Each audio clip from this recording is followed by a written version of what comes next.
U.S. President Barack Obama has announced a plan to ban the federal government from providing military-style equipment to local police departments, amid growing public outrage and protests over often fatal police brutality across the country. A New York Times report cited administration officials as saying that the legislation would be implemented on Monday. In a surprise announcement on Saturday while visiting Camden, New Jersey, one of the country's most violent cities, Obama said that Washington would also put stricter controls on other weapons and gear distributed to law enforcement.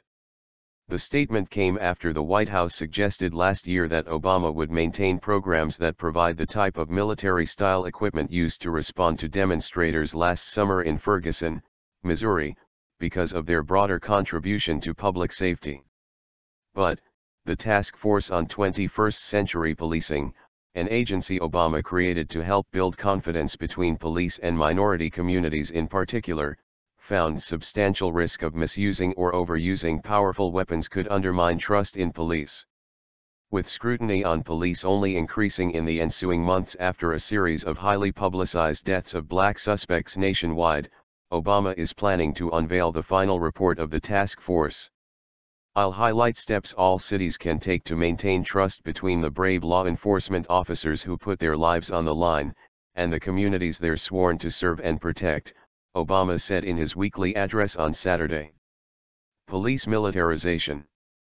Ahead of Obama's trip, the White House said that effective immediately, the federal government will no longer fund or provide armored vehicles that run on a track system instead of wheels, weaponized aircraft or vehicles, firearms or ammunition of .50 caliber or higher, grenade launchers, bayonets or camouflage uniforms.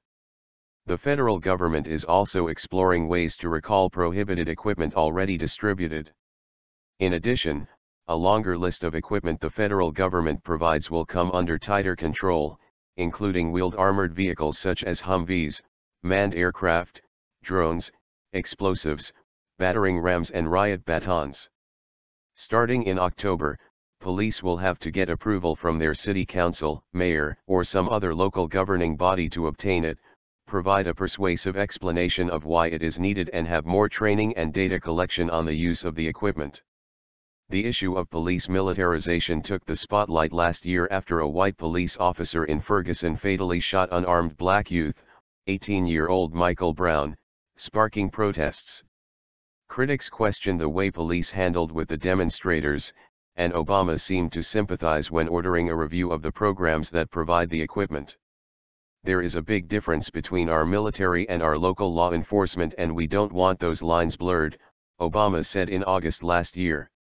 A separate report from the 21st Century Policing Task Force also has a long list of recommendations to improve trust in police, including encouraging more transparency about interactions with the public. The administration also is launching an online toolkit to encourage the use of body cameras to record police interactions.